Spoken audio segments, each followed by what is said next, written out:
C'est ainsi qu'il y a des moments que nous achevons des saisons, nous achevons tout ce qu'il y a à faire dans une saison et il y a nécessité pour nous de passer à l'autre bord parce que dans cette saison, nous n'avons plus rien à faire, nous n'avons plus rien à prouver, nous n'avons plus rien à obtenir, nous n'avons plus rien à déployer. Tu as beau être le meilleur de la classe, le meilleur de ta promotion, ta vie n'est faite que de saisons. Parce que tu ne pourras pas faire la même classe toute ta vie. Il te faudra toujours passer à l'autre bord. Il te faudra passer de CP1 à CP2, passer de CM1 à CM2, passer de 6e à 5e, passer de terminale au supérieur, passer même de ton enseignement de supérieur, que ce soit un master ou un doctorat, au monde du travail ou au monde de la recherche. Je parle à quelqu'un. Et au soir de toutes ces choses, il te faudra passer de la vie à la mort.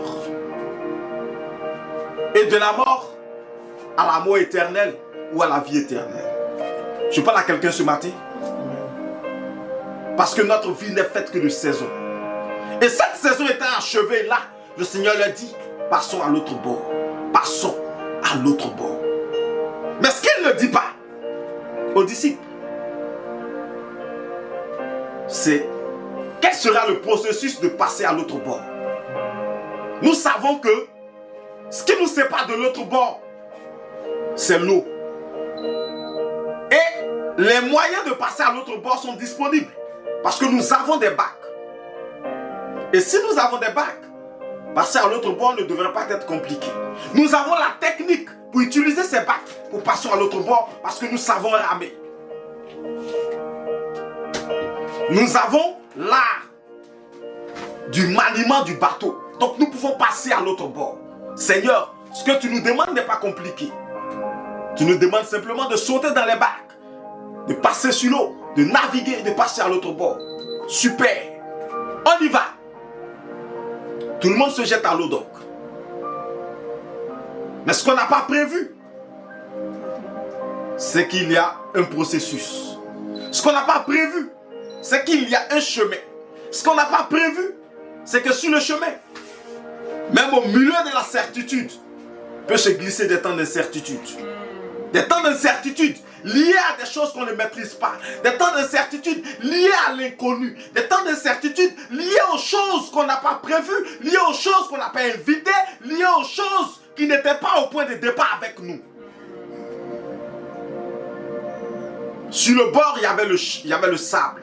Sur le bord, il y avait des personnes qui étaient enthousiasmées à l'idée de passer à l'autre bord quand la parole du maître sonna. Sur le bord, il y avait des personnes qui étaient prêtes à aller partout avec Christ. Mais dans la barque, il y a des personnes qui s'apprêtent à faire face à l'inconnu. Et quand ils s'apprêtent à faire face à l'inconnu, comme par extraordinaire, on fait face à la théologie du silence. Quelqu'un peut dire théologie du silence? Théologie du silence. Le maître est endormi. Le maître est dans le silence. Une situation se déploie. Quelque chose qu'on ne maîtrisait pas arrive. Ah! Un vent impétueux commence à souffler. Quelqu'un peut dire vent impétueux? Vent impétueux. Vent impétueux. Vent impétueux. Ces personnes qui étaient en joie, quand elles montaient dans la barque, ont commencé à s'inquiéter. Normalement, quand le vent il souffle, et qu'on est dans un bateau de cette époque, des barques de cette époque-là, on apprécie le vent en fonction de sa force. Si c'est un vent normal, c'est à notre avantage. Parce qu'il va nous aider à aller plus vite. Au cas où nous avons de la direction du vent, au cas où nous sommes dans la même direction que le vent, ça nous propulse.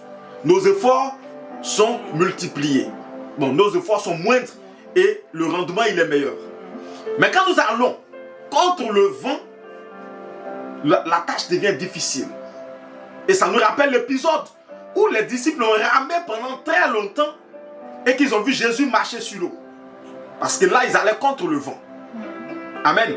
C'était juste une petite parenthèse. Mais ce soir, ils se trouvent dans la même situation avec un vent. Mais la Bible prend le temps de préciser que ce n'est pas n'importe quel vent. Quelqu'un peut dire n'importe quel vent? Ce n'est pas n'importe quel vent. C'est un vent, oui, mais un grand vent. Oui, un vent violent, un vent puissant, un vent impétueux. Quand on parle de vent impétueux, Un vent qui dérange tout. Ce qu'on appellerait peut-être un tsunami. Ce qu'on appellerait peut-être, comment ça s'appelle déjà? Un cyclone. Est-ce que vous imaginez un peu? Comme peut-être même un tourbillon sur la mer. Donc un vent qui était tellement violent que les disciples ne pouvaient rien faire.